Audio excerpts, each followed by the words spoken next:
Good morning, class family. It's a fantastic Friday. Get your fans ready. Fantastic. Let's look at our message together. Show me that you're a team and a class family. Follow along with your eyes and listen with your ears. Use your finger to point. Ready? Let's start with the date. January 20th, 2023. Dear class family, today is Friday. We will learn a lot at school. First we'll review letter sounds. Next we'll review how to tap words. Then we will ask and answer questions about a nonfiction book. After that, we will write an all about book and focus on one topic.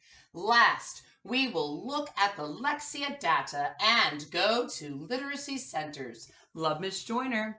All right, class family, let's go ahead and look back and reread the message. Remember, good readers read things again. It's called rereading. They do this so their brain can understand the words on the page. Use your finger to point. Let's start with the date. I see a capital letter J and then A-N period. What does that abbreviation stand for?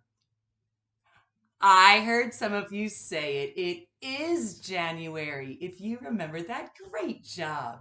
Remember, good writers always capitalize the first letter in each month of the year because it's special and important. And they can write the shortened version or the abbreviation for that month. And for January, we rewrite J-A-N period. Let's reread the whole date and then the greeting. January 20th, 2023.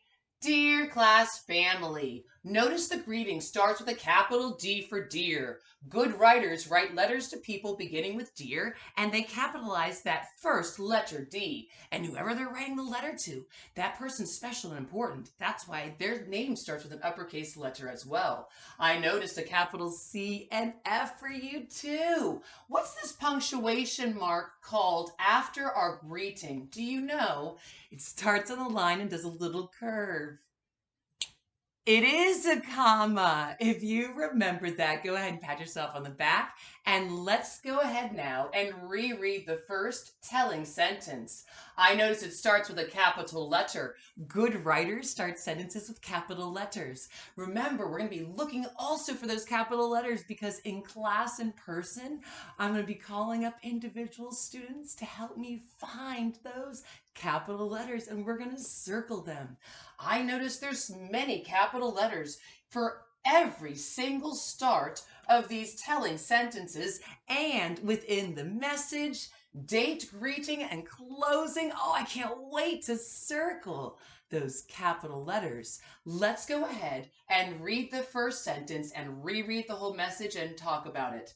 Today is Friday. It is Friday. It's a fantastic Friday. Get your fans ready one more time. Ready? Fantastic. We will learn a lot at school. Oh, that's true, class family. We do that each day to be a great collaborator, communicator, and creative and critical thinker. We're going to do that by listening, writing, and drawing, speaking loudly and clearly for all to hear, asking and answering questions in addition to making connections. That's what great communicators do. We're going to practice this all day long in kindergarten. Make sure you use your mouth to speak and your ears to listen. Okay, so first we'll review letter sounds just like we do every day. We're going to use our word wall as a resource to review the ABCs. We'll go through starting with A, apple, A, all the way to Z, zebra, Z. We'll do American Sign Language. We're going to sing and dance. Shout out to a couple YouTube channels, Jack Hartman's YouTube channel and Mr. B's. Oh, and the Singing Walrus. So we'll be doing lots of things to pump our brains with knowledge. Let's review the vowels before we continue rereading today's message. Ready? Start at the beginning of the alphabet. Remember, vowels have red in the backgrounds on our word wall. A, apple, A. E, ed, e. I, itch, I. O, octopus, ah. And U, up, All right, so next we'll review how to tap words. So we're going to tap words, practice it two different ways. We're going to do the tapping way with our fingers, like this, and then say the whole word. So the beginning, middle, ending sound, and whole word And we're going to be doing the CVC word song. So we're going to stand up and we're going to be singing and dancing and saying those beginning, middle, and ending sounds. But when we do the song, we're going to put our hands on our head for the beginning sound, on our shoulders for the middle, and down at our waist for the ending sound, and then clap the whole word. It's going to be awesome. All right, so then we'll ask and answer questions about a nonfiction book. All right, remember, good readers ask and answer questions. We know nonfiction texts teach, inform, and explain real things. So we're going to have some information. You're going to be thinking about questions. And if you are going to be asking a question, you're going to raise your hand and wait to be called upon so that you can practice communicating and ask your question. Now, you might be answering a question. So if the teacher calls on you or if you have the answer, raise your hand and we'll be sharing that either out loud as a whole class or thinking ahead and then turning to a shoulder partner and talking about our thinking. That's what good communicators do. They communicate, they talk about books, they ask and answer questions, they make connections. So we'll be doing all of that, and we're going to review the parts of a book song. Remember, the parts of the book, we have the front cover, back cover, title page. We know every book has an author and illustrator, and we do know the spine of the book holds the pages together. All right, let's continue rereading our message. After that, we'll write an all about book and focus on one topic. Oh, we've been doing this and you've been doing a fantastic job. You've been writing all about trees. You've been focusing on that and doing such an amazing job.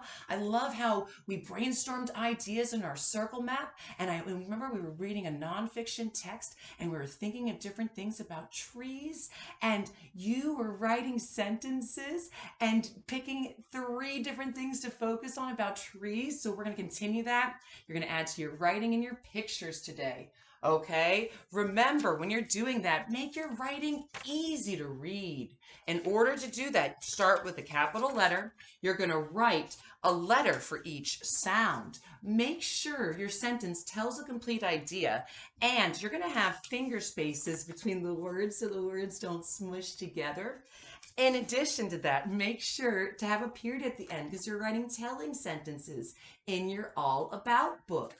Okay, and kindergartners, make sure your pictures help with the words. They've got to match up with what you're saying. So if you're labeling something, make sure that you sound that out and draw an arrow to that thing. If whatever you're drawing, make sure it matches the sentence so that the reader can understand what you're saying in your all about book. Last, we'll go to look at the Lexia data and go to literacy centers. Love Miss Joyner. We'll look at the Lexia data. We're going to go to literacy centers, pump our brains with knowledge. It's going to be great. Let's do on our T-chart of yes or no answers. Here's the question for today. Look at the picture first. Do you like swimming? All right, so think about if your answer is yes or no. We'll do a tally mark. And you will practice being a great communicator. Share with a partner and then out loud with the whole class why your answer is either yes or no. Do you like swimming?